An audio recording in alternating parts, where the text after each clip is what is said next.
On today's episode of the Locked On Knicks podcast, I'm joined by Khahil, the solo host of Locked On Pistons, to answer one important question. Is Detroit actually good enough to challenge the Knicks in the first round? We get into it next on Locked On Knicks.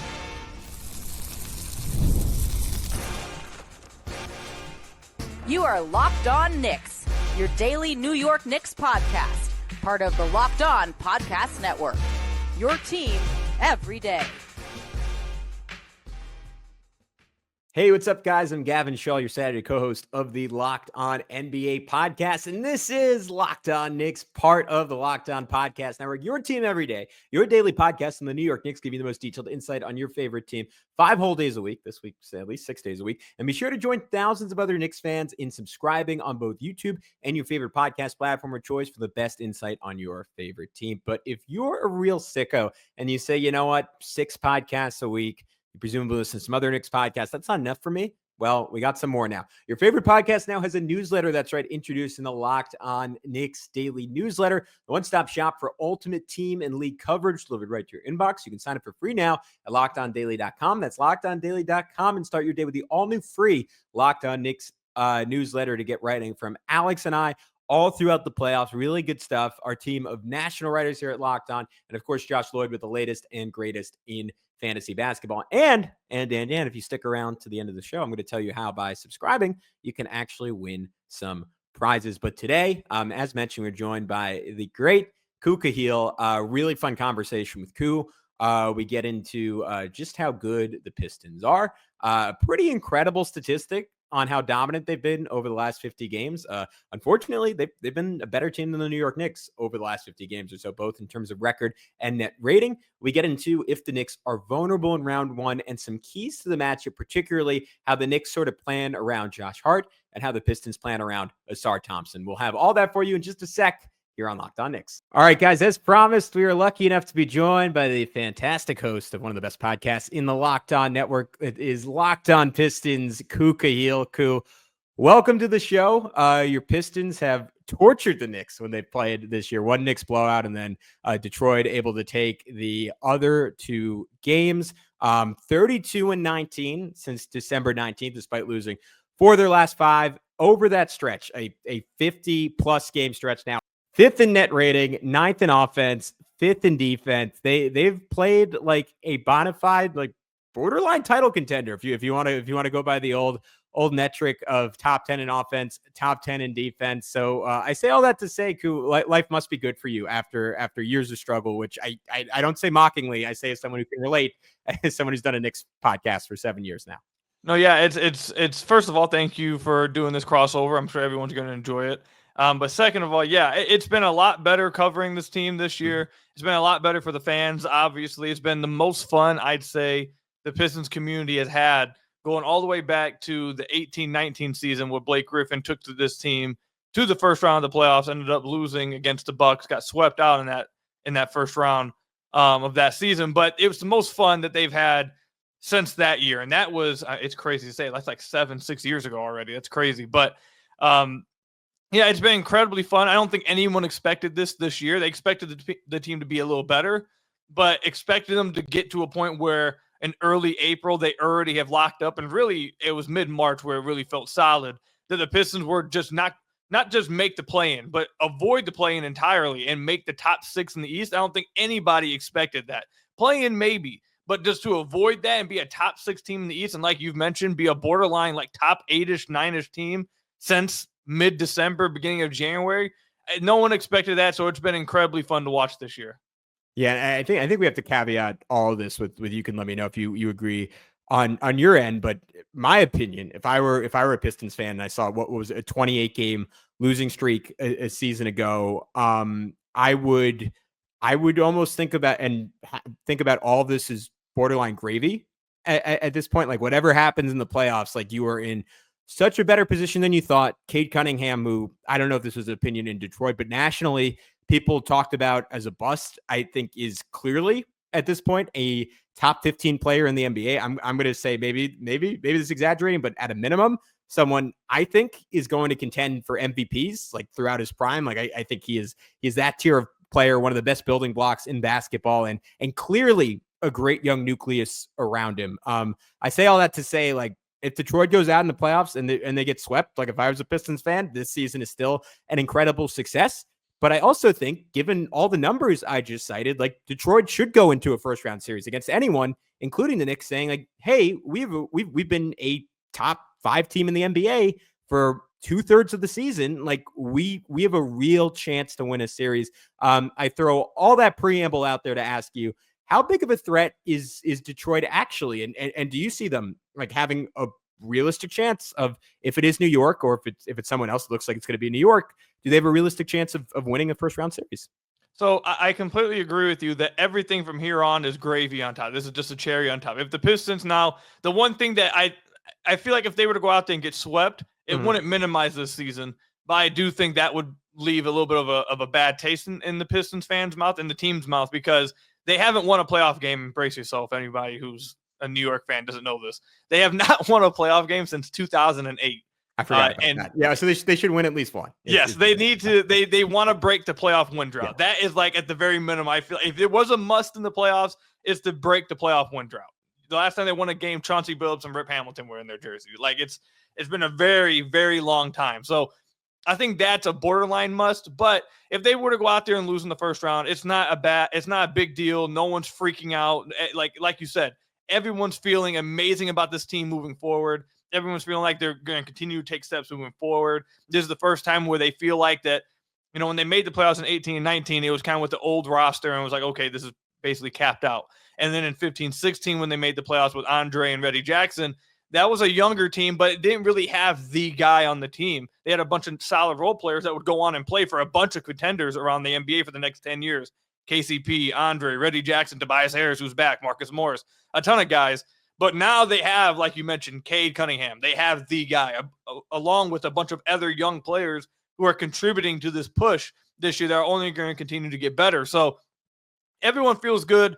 Whether they lose or not, it is what it is. Do Pistons fans think, and does the team think they could win? Yes, they think they could win a playoff series. And again, they've played, like it almost feels wrong to say this, but it's not. They've legit been a top 10 team since December. They have been.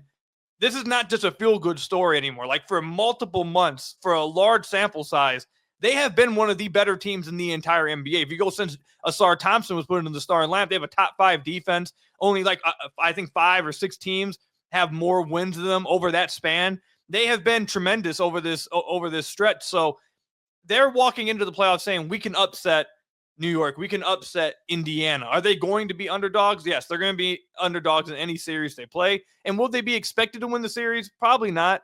But do they feel like they can do it? Is it an impossibility? They don't think so. They think they have a chance to do it.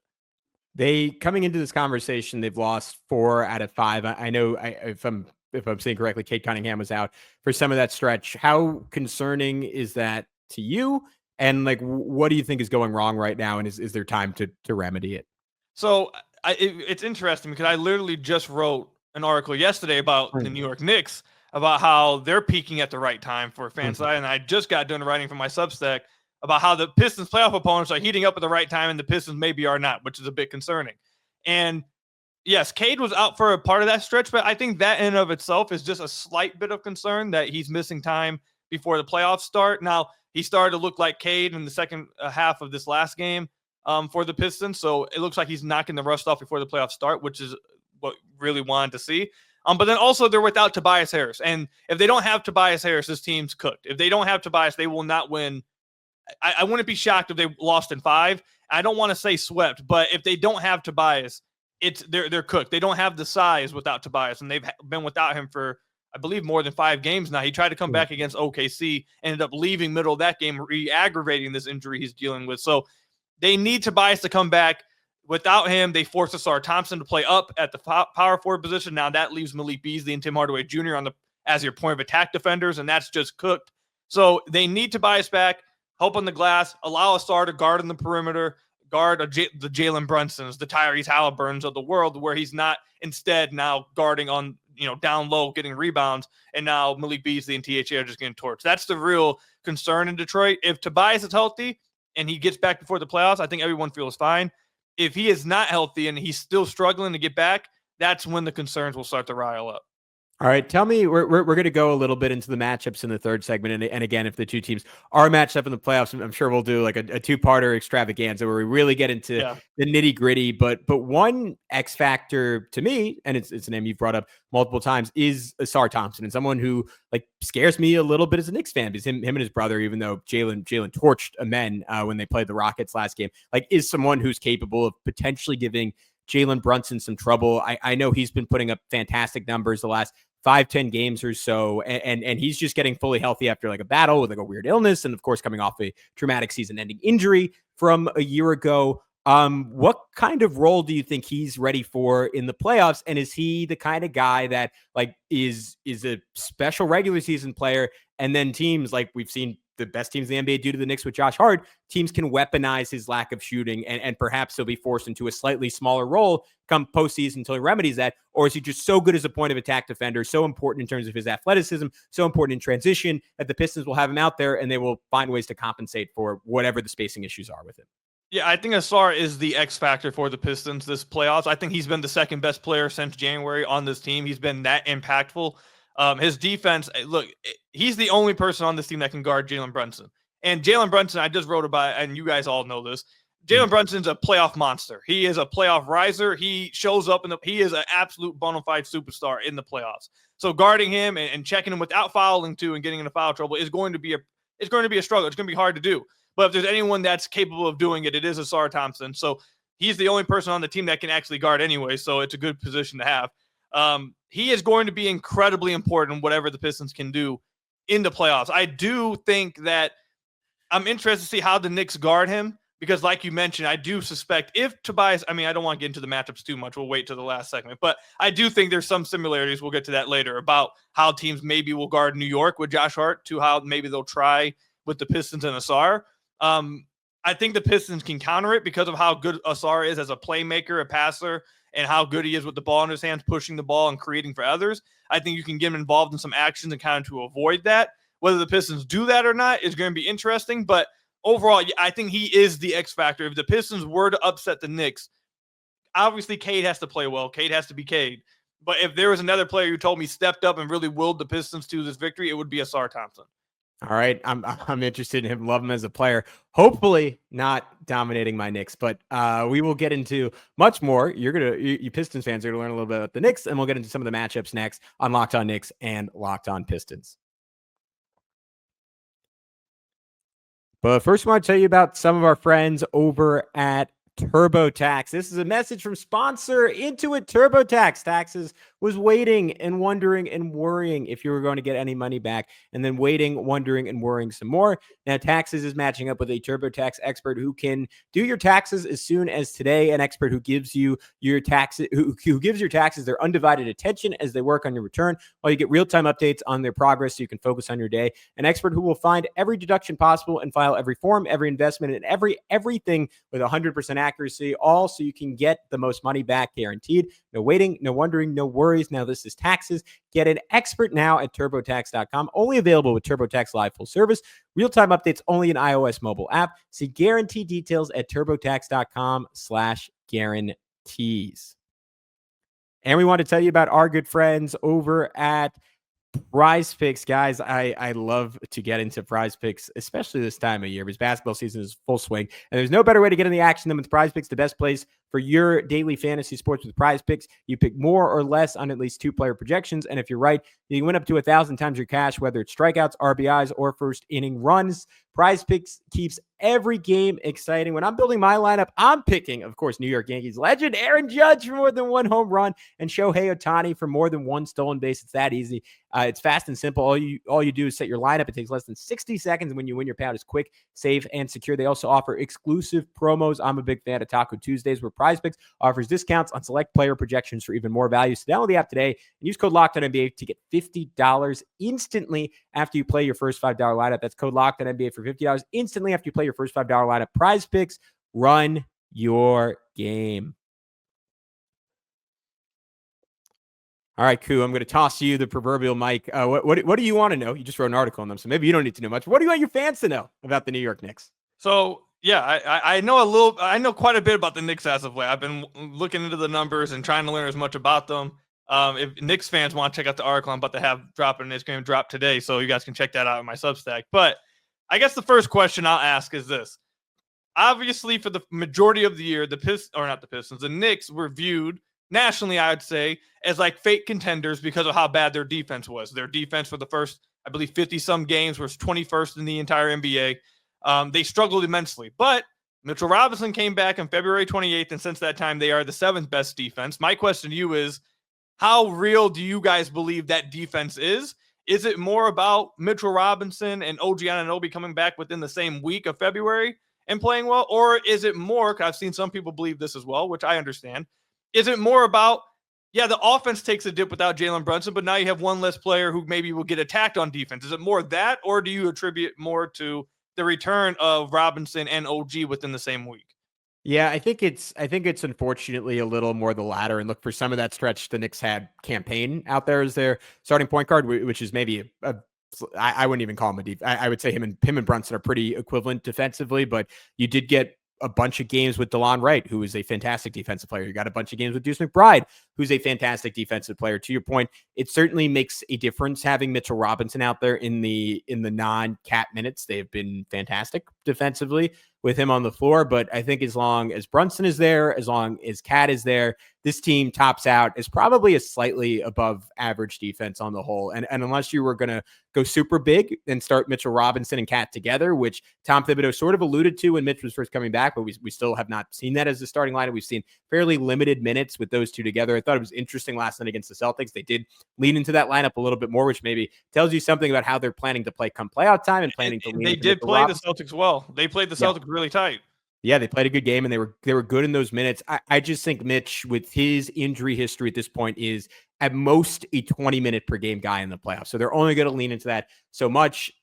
The magic of this team should be Cat 5 out. I think having Josh Hart out there complicates it a little bit. But I say all that to say, like, they are not all of a sudden going to be a special defense. The one thing to note is the Knicks defense has consistently gotten better in the playoffs while their offense gets worse. So I think Tom Thibodeau might have some tricks up his sleeve. I do think guys like OG Anunoby and Mikal Bridges maybe even have another level in them to cover up for some of the deficits across the board. But with Brunson and Cat, you're just never going to be elite on that end of the floor. So you brought up some of the wings, and that was going to be the next part I wanted to get to, is that so the Pistons all year, and Pistons fans listening to this know this, Knicks fans will get to learn this now, especially if they match up in the playoffs. The Pistons have been fine guarding with Ausar at the point of attack, other guards who create. They've been really good in that regard, like throw whatever name out. Whatever you got, you can put Ausar on. Ausar does really well on them, especially even like Jason Tatum. Jason Tatum's bigger, but he did a good job against Tatum as well. But more so against point of attack guards.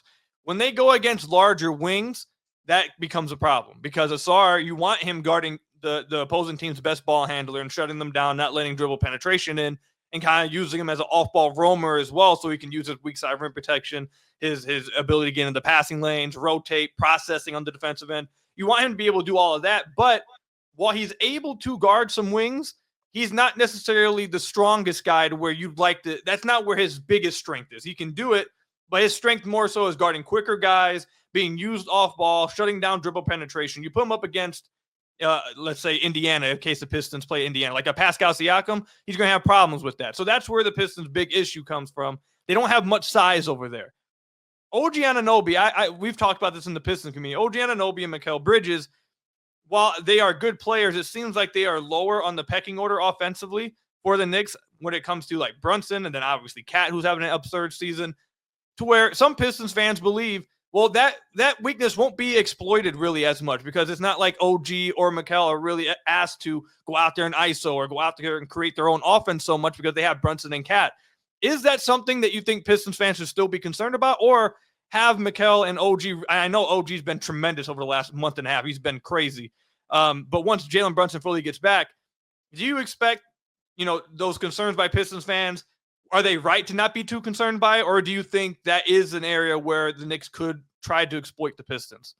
So it is a fantastic question because it's one I don't know the answer to, because I think it changes game by game how much Tom Thibodeau is willing to lean into that. We saw in the Knicks in-season tournament game against the Hawks. The Hawks just planted Trae Young on Mikal Bridges, and they said, "Hey, we're confident you're not going to really go at this." And the Knicks didn't. Like Mikal had, I think maybe if I'm remembering correctly, took like 6 or 7 shots in the game, and he scored pretty much every time he got the ball against Trae Young, because for all the crap he's taking this year, Mikal Bridges is still very good offensive player, one of the best mid-range operators in the entire league. But if you don't hit that button, if you're Tom Thibodeau, like you let a defense off the hook. And we've seen so many times this year where the Knicks have let defenses off the hook. I think in particular with Mikal, I think with OG, they are much better about just punishing that, because physically, like, you can put a guard on Mikal and he might hit a couple jumpers over him, but you don't feel that in the way that you feel OG, like seeing, I don't know, let's just say like if Marcus Sasser got switched onto OG Anunoby's putting Marcus Sasser in the stanchion, right? And like it is going to be a double team. It is going to be a triple team. If not, he's dunking the basketball. It is a 5-alarm fire for a defense. The Knicks have generally been pretty good taking advantage of that. I think they're going to be even more willing to lean into that coming into last night's Celtics game, where Anunoby was not nearly as good. And that's a concern on this front. He had put up 28.5 points per game over his last 8 games, shooting 58% from the field, 47% from 3, right? He's on an all-time heater. He's driving the ball more confidently than I've ever seen him drive it. And there is a very fair question of, like, is he going to get enough touches to maintain that confidence, maintain that rhythm, maintain that aggression with Brunson back? Because Brunson's first inclination is not always to get off the ball quickly. I do think JB's done a slightly better, I don't know if anyone's ever called him JB. I don't know why I just did that, but I think he's done a slightly better job of that these 2 games since being back than he was doing in the past. But like Mikal, like, didn't really shoot until the 4th quarter against Boston. So maybe that's a lot of information and ultimately a non-answer, but it is on Tom Thibodeau to really lean into it. It is on Jalen Brunson to force the issue. And it's on both those guys when they have opportunities to be really aggressive. It's been very hit or miss this year as to whether the Knicks have actually taken advantage of what's probably their greatest strength, which is that there really isn't a hiding place for any of these guys in the starting lineup, save maybe putting your center on Josh Hart. Right. Okay. So that's going to be big time. I'm interested to see how that plays out, because I think that is the Pistons' biggest weakness defensively. They have become a really good defensive team, but I think the wings is where they really can get taken advantage of. Last question I have is this, and this will give a hint into the matchups that we're going to talk about coming up. Josh Hart, is he someone that you believe the Knicks are going to play him no matter what? Is he one of those players that is so important? Kind of like the question you asked with Ausar. Is he so important to this team to where he's going to play no matter what? Or do you see a situation where if Tom Thibodeau sees maybe a team's trying to take advantage of him, he's been willing to move him off the floor? So this is similar to the answer to my last question. There is a difference in what I think and what will actually happen. What I think is you should put Deuce McBride out there. McBride is I got to double check this, but this was true as of about 2 weeks ago. He's the only player on the Knicks that is in all 6 of their top lineups that have played at least 100 possessions in terms of net rating, right? Good things happen when Deuce McBride is on the floor. And in my mind, I think the Knicks would be pretty unstoppable offensively in a world where they just put Deuce McBride in for Josh Hart in their starting lineup and they had 5 out. I just don't really see a way. Even the best defenses in the NBA can guard the Knicks if you weaponize their shooting and spacing like that. I think you do give teams a fair chance to guard the Knicks when your center can stay home and you have that extra bit of help on Karl-Anthony Towns, who one-on-one has been essentially unstoppable this year, but has been quite stoppable when there's a big, particularly someone as well-built and as aggressive as Isaiah Stewart, hovering around the basket.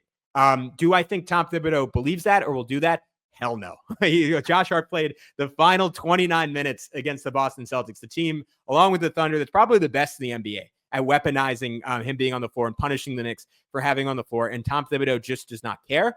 Part of the reason why is Josh Hart, like we saw last year in the playoffs, like anyone who's watched the Knicks like knows, like he makes some big time plays, right? Like had like an amazing cut off of like a Jalen Brunson drive for what should have been the game winning layup if the Knicks knew to foul up 3 last night against the Boston Celtics. Like he's confident, he is generally smart, he generally makes good decisions in those late moments. So Tom Thibodeau trusts him. He trusts him defensively more than Deuce McBride, even though Deuce McBride is probably a better defender in a vacuum. Tom Thibodeau, a little bit of a size queen, right? Well, likes to have bigger guys, likes to have strength out there.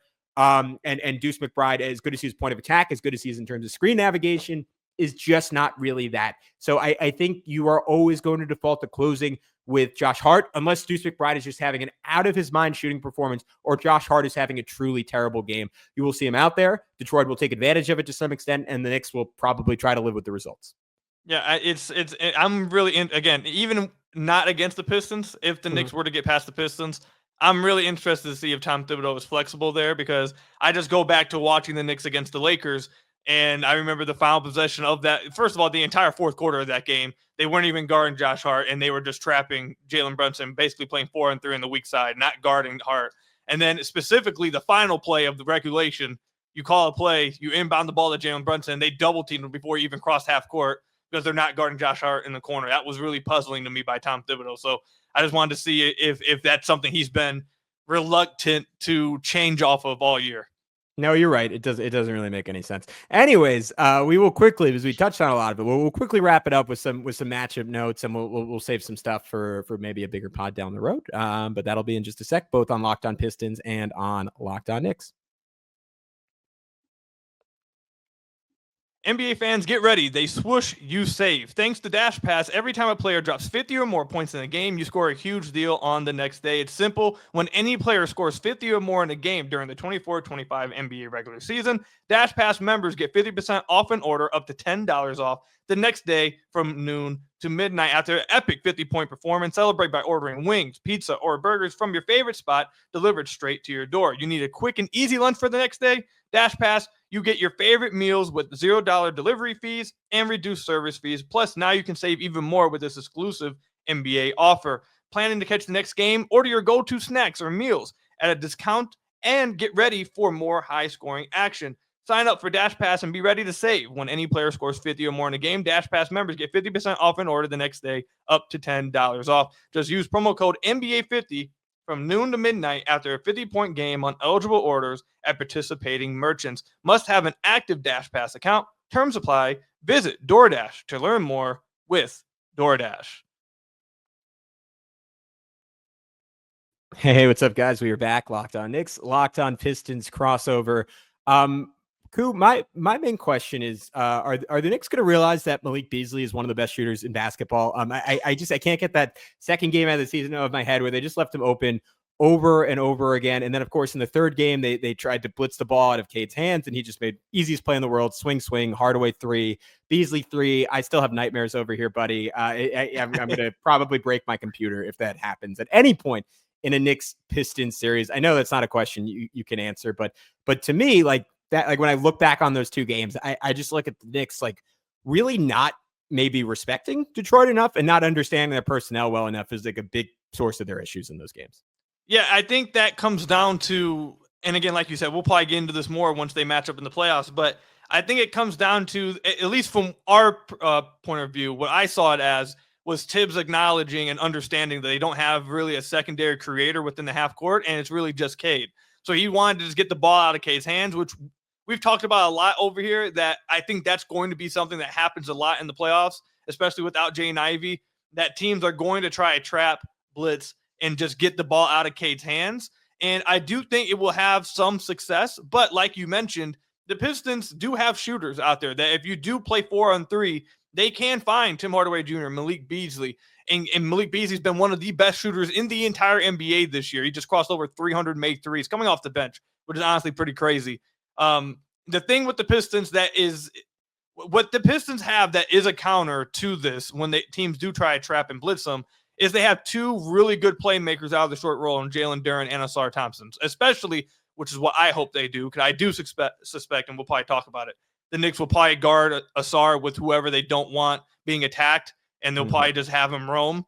I really am interested to see the Pistons try to put Ausar in pick and roll, and if they do want to blitz still Cade to try to trap Cade, now you got Ausar rolling, short roll, and he's capable of immediately, like you saw in the last Knicks game, immediately finding Malik, immediately finding THJ, and I think that's a counter for the Pistons. Unfortunately, their half-court offense just hasn't been very good this year, so I do think at the end of the day, if the Pistons do lose to the Knicks, I think it will come down to that they'll probably try to trap and blitz Cade a lot, and the Pistons won't consistently be able to make teams pay the Knicks, whoever they match up with, enough in the playoffs. Yeah, I think the Cade performance in MSG, if it's not number one, it's close to the best I've seen any individual player play against the Knicks all year. Like he got I thought Khahil gave like a pretty game effort guarding him. And when Bridges was really struggling on both ends of the floor, that it was borderline encouraging, even though Cade was torching him. I was like, you know what? He's kind of sticking with him. Cade's making a lot of tough shots. And then the Knicks throw OG Anunoby on him. And at that point, it's too late. Like Cade's red hot. It almost doesn't even matter. I would be pretty shocked if the Knicks don't start the series with Anunoby on Cade. The question is, like, how much time does he actually get to guard him? Because Detroit obviously is going to set a screen, and then the Knicks have to decide how to operate from there. Like early in that third game, like they had cat and drop, and that was just 3 after 3 after 3 after 3. I would hope the Knicks lean into switching a little bit more. It's been a big point of discourse, both coming out of that game and coming out of basically every game against the Boston Celtics, where Karl-Anthony Towns is actually like, I think that is generally the best option for him defensively. Like he holds up pretty well in switches. You of course have to take into account his energy and the fact that he's very foul prone, and like Cade could have him pick up 3-4 fouls doing that really early in a ball game. But that dance in terms of how the Knicks guard the Pistons pick and roll, and to your point, if they do decide to blitz, how Detroit takes advantage 4-on-3, and like whether the Knicks are able to stay on their shooters while still protecting the rim, like that balance to me is the series, because I think Detroit will have games, will have stretches where they slow the Knicks down. I think this Knicks offense is good enough that they'll get their points for the most part against any defense. It's just it's how much Detroit can make the Knicks feel pain for having Karl-Anthony Towns on the floor. So I got a question concerning Josh Hart now, and it's a Josh Hart and Karl-Anthony Towns question. So I've been talking about this a lot with some other people within the Pistons community, and I would expect, and the Knicks, or not the Knicks, the Pistons actually did this a little bit this season. If Tobias Harris is healthy, I would expect the Pistons probably to put Tobias on Cat and then put Jalen Duren on Josh Hart. Is that something that teams have done throughout this year, and have they had success putting a smaller player on Cat? Teams have done it a lot, with the caveat that Hart's on the floor and they can keep their center at home.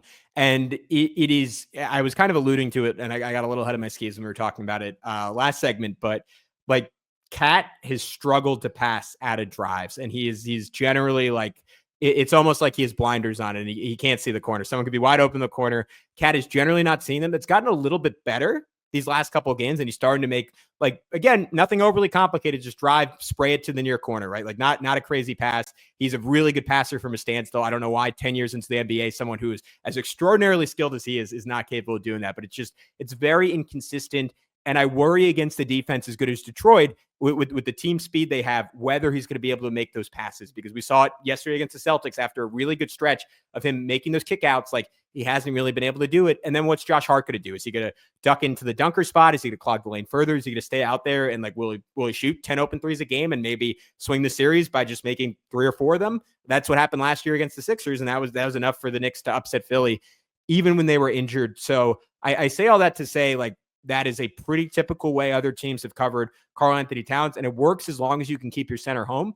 If you can't keep your center home, I think you're in a world of trouble, because Cat, for pretty much his whole career, has had less opportunity to do it the last few years with Rudy Gobert playing center, has been one of the most efficient post-up players in the league. I think even as the season's gone along, and yesterday against the Celtics was probably the best example we've seen of it all season, he's gotten much more patient, waiting out double teams, right? Throwing a couple pass fakes, throwing a couple shot fakes, and biding his time until he has a smaller player on an island. And then he's just very good. Jump hook with either hand, can hit a running hook, can hit a short jumper, can hit a floater driving to his right, can hit a banker going to his left, like a variety of finishes, great touch. So it is really, really difficult unless you put 2 on him. Once you put 2 on him, he's in trouble. And again, if you're Detroit, if he does make that kick out pass and it's Josh Hart in the corner, it's kind of similar to what we talked about getting the ball to Cade's hands. Like, you live with that every single time if you're the Pistons defense.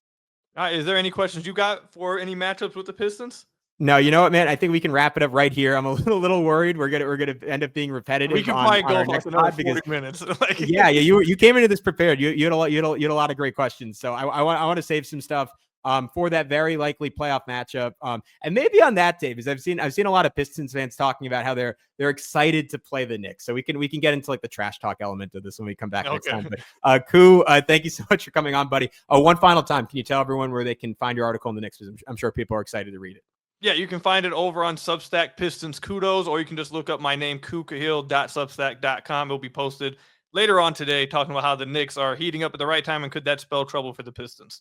All right, I wanted to remind everyone one more time, both the New York Knicks and Detroit Pistons are ready for playoff basketball, and both Locked On Pistons and Locked On Knicks have you covered every step of the way. So subscribe to both the Locked On Knicks, and this applies for Knicks fans too, Locked On Pistons newsletter for expert analysis, insider insights, and all the playoff action delivered straight to your inbox. It is seriously the best way for you to get caught up on everything that's happening in Detroit and New York. Plus, as a subscriber, you'll be entered to win one of these 3 amazing prizes: a $2,500 Best Buy gift card to upgrade your sports cave setup, a $300 Game Time gift card, and a $200 Fanatics gift card. It's easy and free to enter. Simply subscribe between April 7, 2025 and April 30, 2025 to be automatically entered to win. Don't miss a moment of either the Knicks or Pistons championship run. Join the Locked On Knicks or Pistons newsletter today and subscribe for an experience in the playoffs like never before. Subscribe today and enter to win by clicking the link in the description. Until next time, he's Khahil. I'm Gavin. We'll talk to you soon on Locked On Knicks and Locked On Pistons.